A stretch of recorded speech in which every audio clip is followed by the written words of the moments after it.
ಜನ್ಮಭೂಮಿ ಸ್ವರ್ಗಕ್ಕಿಂತಲೂ ಮಿಗಿಲು ಎಂಬುದು ಹಿರಿಯರ ನಂಬಿಕೆ. ಜನ್ಮಭೂಮಿಗಾಗಿ ಪ್ರಾಣ ತೆತ್ತವರು ಹಲವರು. ಅದರಲ್ಲಿ ಒಬ್ಬಳು ಉಳ್ಳಾಲದ ರಾಣಿ ಅಬ್ಬಕ್ಕ. ನಾನು ಈಗ ಉಳ್ಳಾಲದ ರಾಣಿ ಅಬ್ಬಕ್ಕನ ಆಸ್ಥಾನದಲ್ಲಿ ನಡೆದ ಒಂದು ಸನ್ನಿವೇಶವನ್ನು ಮಾಡಲಿದ್ದೇನೆ. ಇಲ್ಲಿ ನಿಂತರೆ ಮಂತ್ರಿ, ಇಲ್ಲಿ ರಾಣಿ ಅಬ್ಬಕ್ಕ, ಇಲ್ಲಿ ನಿಂತರೆ ಪೋರ್ಚುಗೀಸ್ ವೈಸರಾಯರು. ಮಹಾರಾಣಿ, ನಿಮ್ಮ ದರ್ಶನಕ್ಕಾಗಿ ಪೋರ್ಚುಗೀಸ್ ವೈಸರಾಯರು ಆಸ್ಥಾನಕ್ಕೆ ಆಗಮಿಸಿದ್ದಾರೆ. ಅವರನ್ನು ಕರೆಯಲೇ? ಏನು, ಪೋರ್ಚುಗೀಸ್ ವೈಸರಾಯರೇ? ಅವರೇಕೆ ಬಂದಿದ್ದಾರೆ?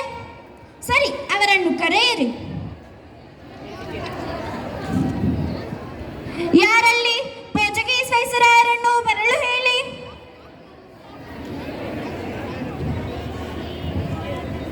ನಮಸ್ಕಾರಗಳು ರಾಣಿ ಅಬಕ್ಕ.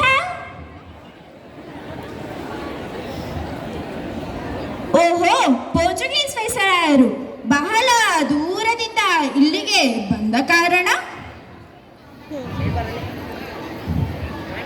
ಮಹಾರಾಣಿ, ನಾವು ಒಂದು ಒಪ್ಪಂದವನ್ನು ಮಾಡಲಿಕ್ಕೆ ಬಂದಿದ್ದೇವೆ. ಅದರಂತೆ ನೀವು ನಮಗೆ ಕಪ್ಪವನ್ನು ಕೊಡಬೇಕು. ಹಾಗೂ ನಮ್ಮ ಸೈನಿಕರ ಖರ್ಚು ವೆಚ್ಚಗಳನ್ನು ನೋಡಿಕೊಳ್ಳಬೇಕು. ಏನೋ ಕಪ್ಪ ಕೊಡಬೇಕೆ? ಕಪ್ಪ?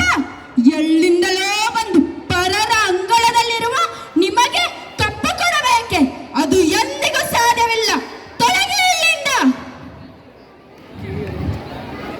ಮಹಾರಾಣಿ, ನೀವು ನಮಗೆ ಅಪಮಾನ ಮಾಡುತ್ತಿರುವಿರಿ.